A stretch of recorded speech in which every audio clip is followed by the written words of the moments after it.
Il y a des artistes qui parlent pour exister, et d'autres qui existent précisément parce qu'ils savent se taire. Jean Dujardin appartient à cette seconde famille, celle des hommes dont la parole est toujours précédée d'un frein, d'un doute, d'un temps de respiration. Dans une interview, on lui demande ce qui le caractérise. Il répond après un long silence, « Une certaine retenue. Je me sens souvent dans la retenue de mes paroles, pour ne pas déborder. » À 53 ans, il n'est plus seulement l'acteur populaire devenu icône internationale, il est aussi celui qui a porté au sommet une œuvre presque sans mots, The Artist, film muet qu'il a inscrit durablement dans l'imaginaire collectif, comme si sa carrière avait un jour basculé vers une question simple. Qu'est-ce qu'un visage raconte quand la voix se retire? En face, il y a Vanessa Paradis. Une trajectoire qui a commencé trop tôt, trop fort. L'adolescente propulsée par Joe le taxi, puis l'actrice, la chanteuse, la femme devenue symbole. Mais surtout, au fil des décennies, une personnalité façonnée par une règle intime, ne pas tout donner. Le monde la décrit aujourd'hui comme une artiste qui accepte l'entretien, tout en restant sur ses gardes, exigeant des questions précises, livrant des réponses concises et rappelant presque physiquement que le temps et l'accès à elle ne se négocient pas. Ce qui fascine Dujardin, dans ce silence-là, ce n'est pas l'absence, c'est la maîtrise. Le fait qu'une femme aussi exposée ait appris à garder une frontière nette entre l'œuvre et la personne, à ne pas laisser le public confondre proximité et propriété. Dans le même portrait, on comprend pourquoi. L'onde de choc d'une notoriété précoce, la violence des regards, l'expérience répétée d'être commentée, réduite, prise pour cible. Et, depuis, cette vigilance. Protéger son image, sa vie privée, ses enfants, refuser la grande foire de l'intime. Alors pourquoi maintenant Dujardin révèle? Parce qu'à 53 ans, l'époque ne pardonne plus les demi-mots. Parce qu'en 2025, le cinéma français est traversé par des débats sur la parole, l'omerta, la responsabilité. Et Dujardin lui-même a été entendu dans le cadre d'une commission d'enquête sur ces violences dans le secteur. La question du silence n'est plus esthétique, elle est morale, sociale, presque judiciaire. Et c'est là, précisément, que le silence de Vanessa Paradis devient une leçon, pas un mutisme, une stratégie de survie, un langage. Mais alors, qu'est-ce que Jean Dujardin dit vraiment quand il parle du silence de Vanessa Paradis? À quel moment se taire protège et à quel moment cela enferme? Et si derrière cette retenue exemplaire se cachait une vérité que personne n'a jamais su entendre? On croit toujours qu'une rencontre, c'est un regard, une poignée de main, une phrase prononcée au bon moment. Dans le cinéma français, parfois, c'est plus froid, plus administratif. Une rencontre commence par une feuille A4, un titre provisoire et un nom dans un coin, Vanessa Paradis. Autour de 2009 à 2010, un projet circule. Une comédie romantique au mécanisme très précis. Un film d'arnaque sentimentale, un rôle pensé pour un acteur naturellement glamour, dit le réalisateur Pascal Chaumeil. Je ne voulais pas avoir à créer un pouvoir de séduction par des artifices de scénario. Et surtout, un choix numéro 1 déjà verrouillé pour le personnage féminin, Vanessa Paradis, parce qu'elle dégage un côté inaccessible. Jean Dujardin est alors pressenti. Ce n'est pas une rumeur de couloir, c'est écrit, relayé, documenté. Et pour Dujardin, ce genre de proposition n'arrive pas comme un cadeau, ça arrive comme une question. À ce moment-là, il a déjà l'expérience du rire populaire, de la comédie, de la télévision, d'un public qui adore mais qui colle vite des étiquettes. Il sait qu'une rom-com peut vous habiller pour longtemps, beau, drôle, séduisant et enfermé. Pourtant, il ouvre le scénario. Et là, dans la lecture, Vanessa Paradis n'est pas encore un visage en face de lui. Elle est une présence à deviner, une partenaire dont on connaît l'aura et dont on devine les frontières. C'est ici que la rencontre commence vraiment, dans l'écart entre ce que le film promet et ce que la femme incarne. Paradis, dans l'imaginaire collectif, c'est le paradoxe permanent. La célébrité précoce, l'icône, la voix reconnaissable entre toutes. Et en même temps une réserve presque instinctive, une manière de ne pas se livrer entièrement, de ne jamais se laisser avaler. Des années plus tard, des portraits rappelleront combien elle reste prudente, parfois sur la défensive, comme si chaque interview était un terrain où elle doit reprendre le contrôle. Alors Dujardin lit, il imagine des scènes, il imagine surtout une dynamique. Comment jouer face à une actrice dont l'inaccessible n'est pas un caprice, mais une protection? Comment séduire un personnage quand l'interprète est connu pour tenir à distance ce qui ressemble à une intrusion? Et plus intime encore, comment lui, Jean Dujardin qui dira plus tard se sentir souvent dans une retenue de parole, peut-il exister dans un film où tout repose sur le charme démonstratif? Mais alors, la vie arrive. Le calendrier, la mécanique du métier, cette banalité implacable. J'étais en train de tourner, dira-t-il. Le scénario, dit-il aussi, n'était pas totalement en place. Et le rôle lui échappe. Non pas parce qu'il a été écarté, mais parce qu'il se retire. Le film se fera sans lui. Il s'appellera L'Arnaqueur. Il deviendra un succès. Et à l'écran, l'alchimie entre Romain Duris et Vanessa Paradis sera précisément ce que Dujardin avait pressenti. Une séduction qui fonctionne parce qu'elle bute sur un mur élégant, un mur magnétique. Pendant longtemps, il n'en parle pas. Et c'est cela qui est troublant. Cette rencontre manquée devient un silence en soi. Un silence professionnel, poli, presque masculin. On ne dramatise pas les occasions perdues, on avance, on enchaîne. Pourtant, le souvenir reste, comme un petit caillou dans la chaussure. En mars 2023, invité sur un plateau télé, on lui demande s'il a des regrets. Il hésite, il cherche, puis il lâche ce qui ressemble à une confession minimale, mais insistante. Il y en a un qui était vraiment chouette, c'était L'Arnaqueur. Je crois que je suis passé un peu à côté. C'est le seul petit regret. Ce qu'il ne dit pas explicitement, mais que la phrase contient, c'est la nature de la rencontre. Vanessa Paradis est pour lui l'incarnation d'un équilibre rare. Un mélange d'accessibilité à l'écran et d'inaccessibilité dans la vie. Une manière de rester debout dans un métier qui vous pousse à vous expliquer, à vous exhiber, à vous vendre. Et c'est là que le silence devient une leçon. Parce que ce regret n'est pas seulement celui d'un film manqué. C'est le regret d'un espace où il aurait pu observer de près, au quotidien, ce que Paradis maîtrise depuis longtemps. Ne pas confondre exposition et abandon. Ce jour-là, sur ce plateau, la rencontre est enfin complète. Non pas deux corps face à face, mais une vérité qui remonte à la surface. Dujardin ne raconte pas une romance, il raconte une posture, une discipline. Mais alors, si cette rencontre a commencé par un rôle refusé, que s'est-il passé ensuite, quand leurs trajectoires ont explosé au même moment, chacun au sommet de sa gloire? Et comment le silence, chez l'un comme chez l'autre, est-il devenu une arme ou une cicatrice? La gloire n'a pas toujours le bruit qu'on lui prête. Chez Jean Dujardin, elle arrive avec quelque chose de paradoxal, une ascension mondiale portée par presque aucun mot. Comme si, au moment précis où tout le monde voulait l'entendre parler, sa carrière choisissait une autre langue, celle du geste, du rythme, du visage qui retient. The Artist est présenté à Cannes. Le film, construit comme un hommage au cinéma muet, offre à Dujardin un rôle à contre-courant de l'époque, où l'on commande tout, où l'on s'explique tout. Et pourtant, c'est à Cannes, là où l'on sacre parfois le verbe, le panache, l'intensité que le jury le distingue. Prix d'interprétation masculine pour Jean Dujardin. À partir de là, la machine s'emballe. 2012, Los Angeles. La cérémonie des Oscars le consacre meilleur acteur pour The Artist. Le film remporte aussi les récompenses majeures. Et l'on retient un fait presque ironique, devenu symbole.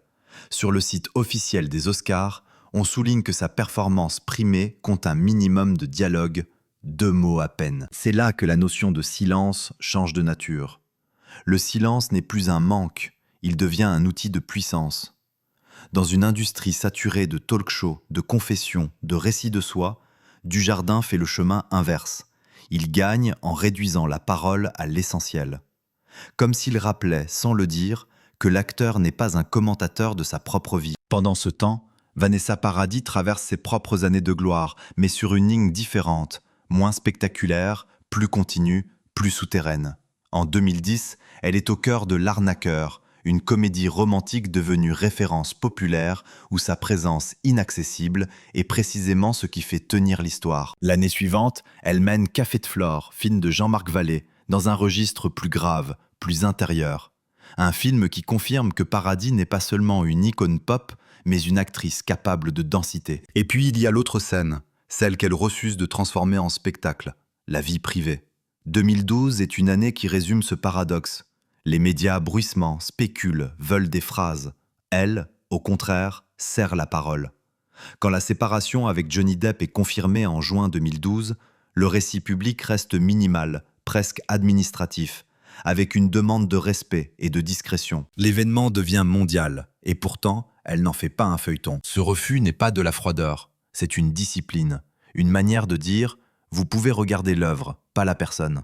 Et ce style, aujourd'hui encore, est décrit comme une vigilance, une prudence, forgée par une exposition précoce et parfois brutale, une artiste qui garde la main sur son image, qui accepte l'entretien tout en restant sur ses gardes. 2013, elle revient musicalement avec Love Songs, un double album produit et réalisé par Benjamin Biolay, où sa voix retrouve un espace intime sans se confesser pour autant. Puis la tournée, date, ville, scène, public, un territoire qu'elle maîtrise, parce que c'est elle qui décide du cadre. Ce qui est frappant, quand on regarde ces années-là en parallèle, c'est que les deux trajectoires se répondent sans se croiser. Dujardin devient une figure internationale en incarnant le muet, Paradis confirme son statut d'icône française en perfectionnant l'art de la retenue. L'un découvre que le silence peut devenir une signature mondiale, l'autre prouve qu'il peut être un bouclier et parfois une condition de survie. Mais alors, quand la gloire vous impose d'être visible partout, que devient l'intime ? Et quand on apprend à se taire pour se protéger, est-ce que l'on ne finit pas aussi par se couper de ce qu'on aime ? La gloire au début donne l'illusion d'un accord parfait. Un agenda plein, des équipes qui vous attendent, des salles qui se lèvent. Et puis, sans prévenir, quelque chose se met à grincer. Pas un drame, pas encore. Plutôt une usure, une petite fissure dans le vernis. Chez Jean Dujardin, la fissure ne commence pas forcément là où on l'imagine. Après vie artiste, il devient un symbole, le français, sacré à Hollywood. Mais ce statut vient avec une contrepartie brutale, presque mécanique. On ne vous regarde plus seulement pour ce que vous jouez, on vous regarde pour ce que vous représentez. Et plus vous représentez, plus on vous vole des morceaux, des phrases, des attitudes, des rumeurs. L'image se met à courir devant l'homme. Or, Dujardin a toujours revendiqué une manière d'être à distance de lui-même. Il dira plus tard qu'il se sent souvent dans la retenue de l'enthousiasme, de la colère, des paroles, pour ne pas déborder. Cette retenue, à l'écran, peut devenir une signature. Dans la vie, elle peut aussi ressembler à un verrou.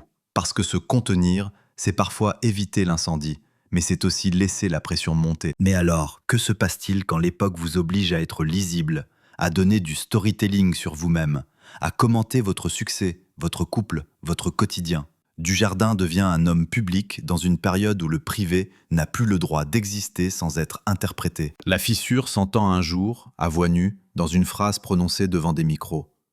Le 12 novembre 2013, il officialise sa séparation avec Alexandra Lamy, mettant fin à des mois de rumeurs. Et il ne se contente pas d'un communiqué lisse.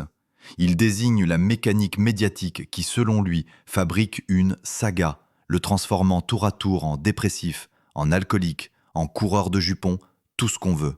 Ce n'est pas une explosion, c'est une mise au point. Pourtant, elle révèle déjà l'essentiel. Ce qui l'atteint n'est pas seulement la rupture, mais la confiscation du récit. Son histoire devient celle des autres, et lui, qui se définit par la retenue, se retrouve acculé à parler pour reprendre un minimum de contrôle. De l'autre côté, Vanessa Paradis connaît un phénomène voisin, mais avec un style opposé. Chez elle, la fissure s'est ouverte tôt. L'expérience d'une notoriété précoce, parfois agressive, qui vous apprend très vite que la parole peut être utilisée contre vous. Et plus le monde vous réclame, plus vous apprenez à fermer. En juin 2012, la séparation avec Johnny Depp est confirmée. Rupture à l'amiable. Et surtout, une demande claire de respecter leur vie privée et, plus important, celle de leurs enfants. La formulation est presque clinique. Mais cette clinique-là, c'est une défense. Elle dit « N'essayez pas de nous faire dire plus que ce que nous choisissons ». Pourtant, même quand on se tait, le monde parle. Le silence n'est pas un vide, il devient une surface sur laquelle chacun projette sa version. Et c'est là que Paradis, petit à petit, perfectionne une technique que beaucoup lui envient. Rester présente sans se livrer, apparaître sans se donner. Le portrait que le monde dresse d'elle, bien plus tard, le formule sans détour. Elle accepte l'entretien, mais reste sur ses gardes, encore marquée par les attaques subies au temps de sa notoriété précoce. Ce n'est pas une posture marketing, c'est une mémoire. Dans ces années de fissure, elle continue d'avancer par blocs maîtrisés, un film, un disque, une tournée. Et sa vie sentimentale, parce qu'elle finit toujours par être exposée malgré elle et rendue publique par fragments. On la voit officialiser une relation avec Benjamin Biolay lors d'un événement Chanel à Dubaï en mai 2014. Puis la relation se termine en 2015 selon plusieurs sources biographiques. Mais ce qui frappe, ce n'est pas l'enchaînement des noms, c'est l'économie de mots. On sait parce que le monde observe. On ne sait pas parce qu'elle refuse de raconter. Ce soir-là, ce n'est pas un soir précis au fond. C'est ce moment où l'on comprend que pour survivre, certains artistes ne peuvent pas seulement jouer, ils doivent aussi se protéger de ce qu'ils provoquent. Dujardin, lui, cherche à reprendre la main sur son image, à ne pas être réduit à une caricature médiatique. Paradis, elle, maintient une frontière stricte. Sa vie n'est pas un contenu. Et c'est ici que le silence commence à changer de valeur. Il n'est plus seulement élégant, il devient un instrument de résistance. Mais il a un prix, car se taire protège, oui.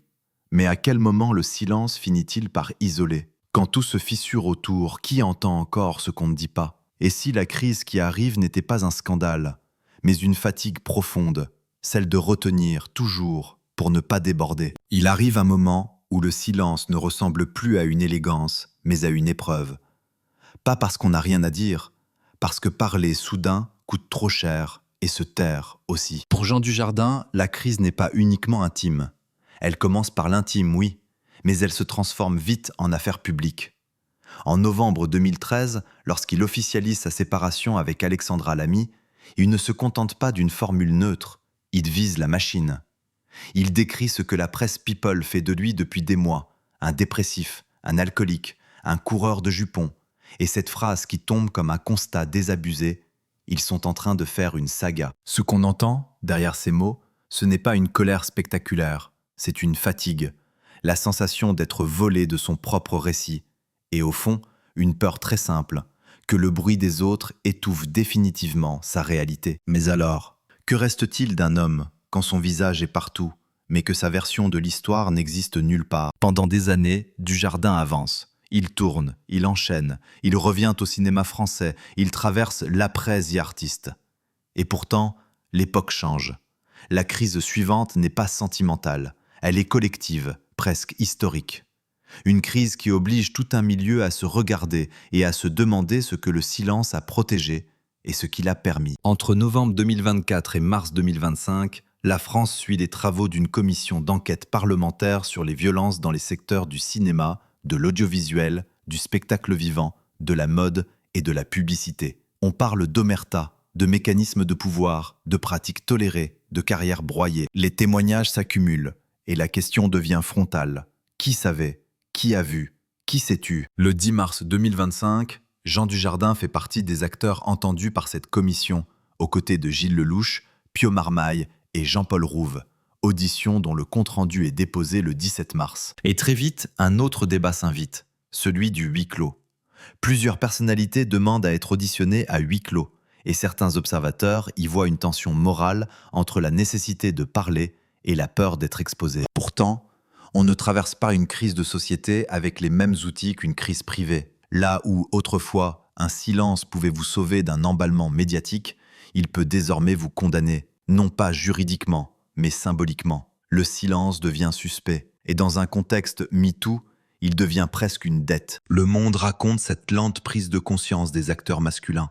Certains reconnaissent leur ignorance, d'autres admettent des comportements lourds, d'autres encore parlent de la difficulté à identifier ou dénoncer les violences sur un tournage, et tout cela met en lumière une réalité.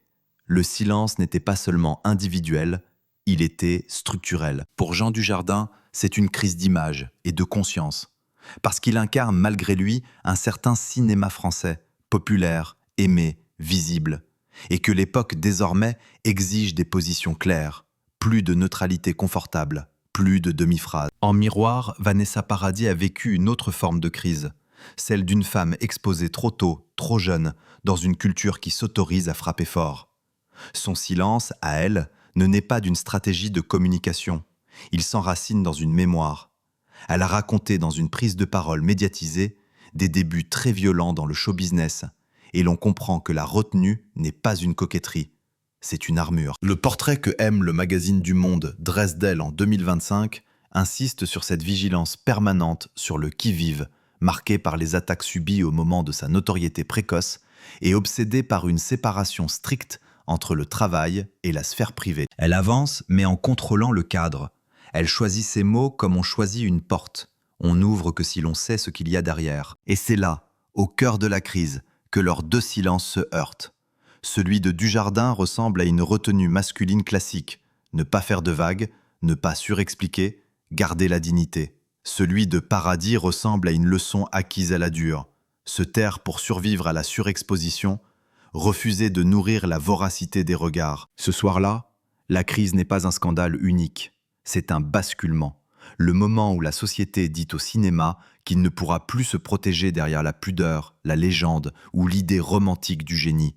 Et le moment où, pour des artistes comme Dujardin et Paradis, le silence cesse d'être un choix esthétique, il devient un test. Alors, après cette tempête, qu'est-ce qu'on fait de soi ? Comment vit-on quand la parole est devenue un devoir et le silence un risque ?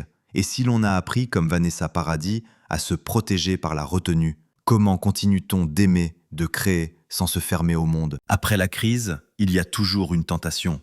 Reprendre comme avant, refaire du bruit pour étouffer le bruit. Mais chez certains, la tempête laisse une autre stratégie, plus silencieuse, plus précise. Pour Jean Dujardin, l'après ressemble d'abord à une réorganisation intérieure. Il y a ce moment, en mars 2025, où son nom n'est plus seulement associé aux affiches et aux tapis rouges, mais à une table ronde à huis clos devant la commission d'enquête sur les violences dans la culture.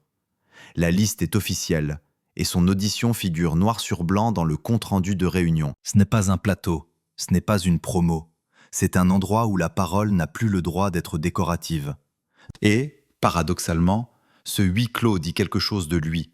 Dans les périodes où l'époque exige des réponses, il choisit encore le cadre où la parole est possible sans devenir spectacle.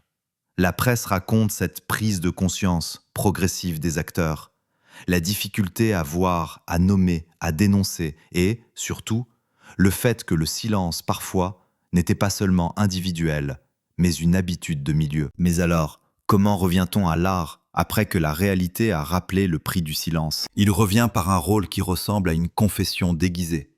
En 2024, Dujardin enfile le masque de Zorro, dans une série qui le réinvente en quinquagénaire traversé par le doute, presque par une crise de milieu de vie. Le monde décrit un Zorro inattendu, un héros mêlant mélancolie, burlesque, introspection, comme si l'icône devait, elle aussi, apprendre à vivre avec ses fissures. Ce n'est pas anodin. Au lieu de se réfugier dans une image triomphale, il accepte un personnage qui vacille, qui hésite, qui se regarde. Et cette hésitation, à l'écran, devient une manière de reprendre la main.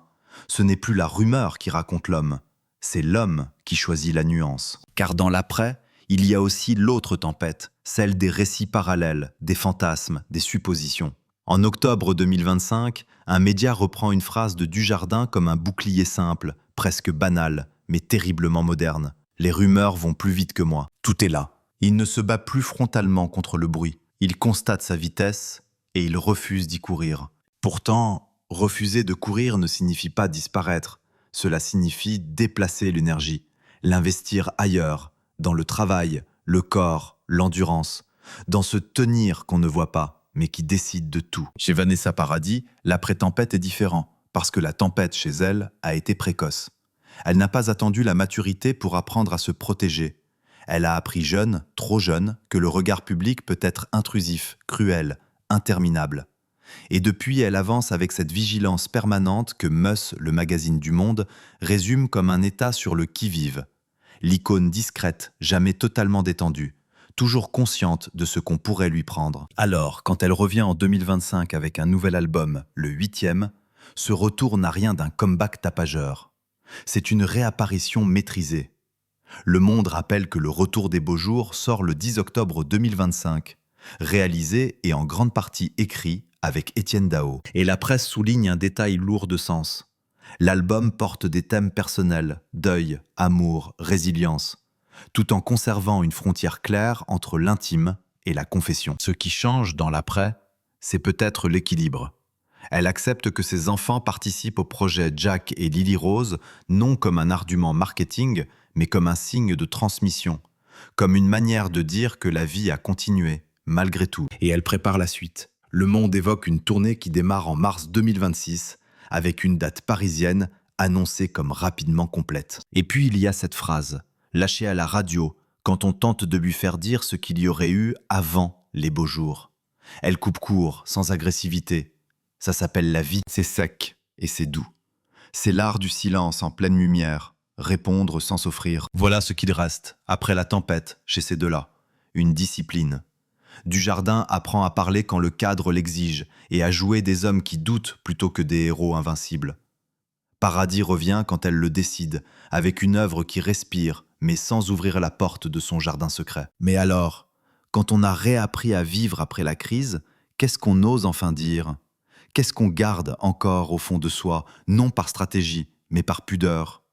Et si la vraie révélation n'était pas un scandale, mais une phrase murmurée à mi-voix, au moment exact où l'on brise le silence. Il y a un moment où le silence cesse d'être une habitude et devient un choix conscient, un choix qui engage, un choix qui dit « je prends la responsabilité de ce que je ne dis pas ». À 53 ans, Jean Dujardin ne révèle pas une histoire cachée au sens people du terme. Il ne sort pas un secret de tiroir. Il fait quelque chose de plus rare et parfois plus difficile. Il admet que pendant longtemps, il s'est trompé sur la nature du silence. Pendant des années, lui a cru que se taire, c'était éviter le ridicule, éviter le débordement, éviter les mots trop grands, les émotions trop visibles, se tenir, se contenir, être correct, être solide, et surtout, ne pas donner prise. Dans un monde où tout est commenté, le silence peut ressembler à une armure. Mais Vanessa Paradis, elle, ne porte pas le silence comme une armure. Elle le porte comme une frontière. C'est cela le basculement. La révélation n'est pas romantique, elle est presque philosophique. Dujardin comprend tardivement qu'il existe deux silences. Le premier est défensif. Je me tais pour qu'on ne m'attaque pas. Le second est protecteur. Je me tais pour que l'autre ne soit pas avalé. Et c'est là qu'il apprend d'elle. Parce que chez Paradis, le silence n'est pas un vide gênant qu'on doit remplir. C'est un espace qu'on respecte. Un espace où l'on ne cherche pas à gagner, où l'on ne cherche même pas à comprendre tout de suite. On laisse, on accepte, on attend. Il le dit autrement, avec les mots d'un acteur. Vanessa Paradis ne se livre pas, elle ne se raconte pas, elle ne surjoue pas son propre mystère, elle ne vous donne pas la satisfaction d'une confession. Et précisément pour cela, elle vous oblige à revenir à l'essentiel. Ce qu'elle donne se trouve dans l'œuvre, dans le jeu, dans la musique, dans une inflexion, dans une nuance, pas dans une justification. Pause. Pour Dujardin, cette discipline a un effet intime. Elle lui renvoie sa propre confusion, car lui, pendant longtemps, a confondu pudeur et fuite. Il s'est caché derrière le « je n'ai rien à dire » quand, parfois, il aurait dû dire quelque chose. Il a utilisé le silence comme un écran non pas pour protéger, mais pour ne pas se positionner. Et c'est là que son aveu devient plus grave. Dans un cinéma secoué par des débats sur la parole et sur l'omerta, il comprend que le silence peut avoir une conséquence sociale, que dans certains contextes, se taire n'est pas neutre, que la retenue peut être élégante dans une interview et insuffisante sur un plateau, que la discrétion peut protéger une vie privée, mais qu'elle peut aussi couvrir un système. Alors il brise quelque chose en lui. Pas un secret, un réflexe. Il révèle ceci.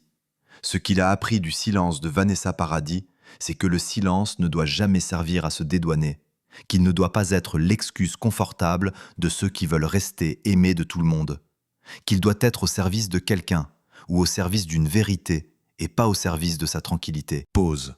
C'est une leçon simple, mais implacable. Le silence n'a de valeur que s'il est juste, s'il respecte, s'il protège, s'il ne ment pas. Et tout à coup, ce qui paraissait inaccessible chez Paradis devient un modèle de maîtrise.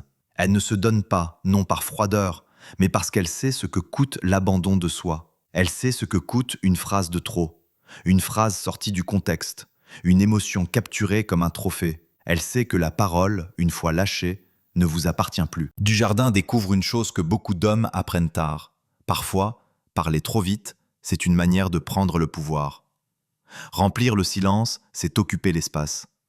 Poser une conclusion, c'est fermer la porte. Alors il apprend à faire l'inverse. Il apprend à laisser l'autre finir, à ne pas répondre quand on n'a pas compris, à accepter l'inconfort d'un blanc, à ne pas transformer l'intime en performance. Et ce déplacement dans un documentaire s'entend, parce qu'il n'y a rien de spectaculaire. Il y a juste un homme qui admet que le vrai courage, parfois, ce n'est pas de parler fort, c'est de parler juste, et de se taire au bon endroit. Long silence. Ce qu'il a appris du silence de Vanessa Paradis, finalement, c'est une forme de loyauté. La loyauté envers soi-même d'abord, ne pas raconter ce qu'on n'a pas le droit de raconter. La loyauté envers les autres ensuite, ne pas exposer ceux qui ne demandent rien. Et la loyauté envers le public, enfin, ne pas le nourrir avec du faux intime, du pseudo-vrai, du je me livre calibré. C'est une révélation presque anti-médiatique. Elle ne fait pas de bruit. Elle ne donne pas de titre facile. Mais elle laisse une trace. Parce qu'elle transforme une question en décision. Désormais, le silence ne sera plus une fuite. Il sera un langage exigeant, un langage qui oblige à regarder les choses en face. Et au fond, n'est-ce pas ce que l'on attend d'un acteur, d'une artiste, d'une icône? Non pas qu'ils nous disent tout, mais qu'ils nous apprennent, par leur manière de se tenir, ce que nous pouvons sauver en nous. On reconnaît une maturité à une chose simple, la façon dont quelqu'un accepte de ne pas tout expliquer. À 53 ans, Jean Dujardin n'a plus besoin de convaincre qu'il est aimé. Il n'a plus besoin non plus d'être compris immédiatement. Ce qui lui reste, c'est un choix, se protéger du vacarme sans se protéger de la vérité. Il y a longtemps, il aurait peut-être confondu le silence avec une esquive élégante. Aujourd'hui, il en parle comme d'un apprentissage. Non pas l'apprentissage d'un acteur, mais celui d'un homme. Comprendre que certains blancs ne sont pas des trous à combler, mais des espaces à respecter. Et que, parfois, la meilleure réponse n'est pas un argument, c'est une retenue. Vanessa Paradis, elle, n'a jamais fait de ce respect un concept. Elle en a fait une habitude de vie. Elle a grandi dans la lumière, trop tôt pour qu'elle soit douce. Et cette précocité a laissé une trace, le refus instinctif d'être consommée. Chez elle, la discrétion n'est pas une pudeur décorative, c'est une hygiène, une règle intime. On peut offrir une chanson, un rôle, une silhouette, une vibration, sans donner accès à la pièce du fond. Ce qui relie ces deux trajectoires au fond, ce n'est pas une histoire d'amour, ni même une histoire de film manqué. C'est quelque chose de plus discret et plus puissant, une même lutte contre la dépossession de son récit, la dépossession de ses nuances, la dépossession de ce qui, en nous, ne devrait appartenir à personne. Dans ce métier, tout encourage l'inverse. Tout pousse à parler vite, à raconter sa vérité avant qu'on ne la raconte à votre place. Tout fabrique des résumés, des étiquettes, des personnages permanents. L'homme drôle, la femme inaccessible, l'acteur populaire, l'icône fragile. Et si vous ne corrigez pas l'image finit par vous corriger. Mais voilà ce que le silence, bien utilisé, empêche. Il empêche qu'on transforme l'humain en caricature. Dans la voix off d'un documentaire, cela s'entend presque physiquement. Il y a des instants où l'on comprend que l'essentiel n'est pas dans ce qui est dit, mais dans ce qui est retenu. Dans le temps que quelqu'un s'accorde pour ne pas trahir l'émotion. Dans une phrase qui commence, puis s'arrête. Dans un regard qui ne s'explique pas. C'est cette zone-là que Dujardin dit avoir apprise chez Vanessa Paradis. L'idée qu'un artiste n'est pas obligé de se traduire en permanence. Alors, que reste-t-il quand on ferme les journaux, quand on éteint les plateaux, quand on laisse les rumeurs s'éloigner comme un bruit de fond? Il reste le travail, celui qui ne parle pas de vous, mais qui vous révèle malgré vous. Il reste la scène, quand elle existe, et le tournage, quand il recommence. Il reste aussi ces moments où l'on retrouve une forme d'innocence, la sensation rare d'être à nouveau un débutant face à un texte, face à une chanson, face à un silence. Et peut-être que l'épilogue se trouve précisément là, dans le fait que, malgré tout, ils continuent, sans se justifier, sans solder leur vie comme on fait l'inventaire d'un scandale. On ne saura jamais, et c'est très bien ainsi, ce que Dujardin aurait dit à Vanessa Paradis s'il avait tourné ce film. On ne saura pas non plus ce que Paradis a décidé de garder pour elle, et seulement pour elle. Parce que ces questions appartiennent à leur territoire privé. Et parce qu'à force de vouloir tout savoir, on finit par manquer ce qui compte, ce que l'art nous donne à comprendre sans nous l'expliquer. Peut-être que la seule révélation acceptable, finalement, est celle qui nous concerne. Celle que le spectateur ramène chez lui, sans le dire. Cette idée que le silence n'est pas forcément une absence d'amour, ni une absence de courage. Qu'il peut être une preuve de respect, une forme de dignité, une manière de ne pas ajouter du bruit à la douleur. Et si l'on devait retenir une dernière phrase, une seule, ce ne serait pas une morale, ce serait une sensation, celle d'un monde où l'on accepte que certaines vérités ne se hurlent pas, mais se portent. Et sur la table, il reste une photo. Le temps, lui, ne dit plus rien.